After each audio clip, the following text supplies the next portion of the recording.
ఏమిటో ఇవాళ రెక్కలొచ్చినట్టు వింతగా ఆకాశమంచు తాకుతున్న గుండెనే కొరుక్కు తిన్న కళ్ళు చూసినంతనే మనస్సు నవ్వే మొదటిసారి ఏం మార్పిది ఎడారి ఎండమావి ఉప్పెనై ఉంచెనే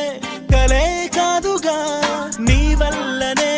భరించలేని తీపి బాధలే ప్రయాణమై యుగాలుగా సాగిన ఓ కాలమా నువ్వే ఆగుమా తనే నా చెంత నుండగా తరమగే ఓ దూరమా నువ్వే లేని నేను నేనుగా లేనే లేనుగా లోకాన్నే జయించిన నీ ప్రేమ వల్ల పొందుతున్న హాయి ముందు ఓడిపోన జారిందిలే జల్లంటూ వాన చెనుకు తాకి తడిసిందిలే నాలో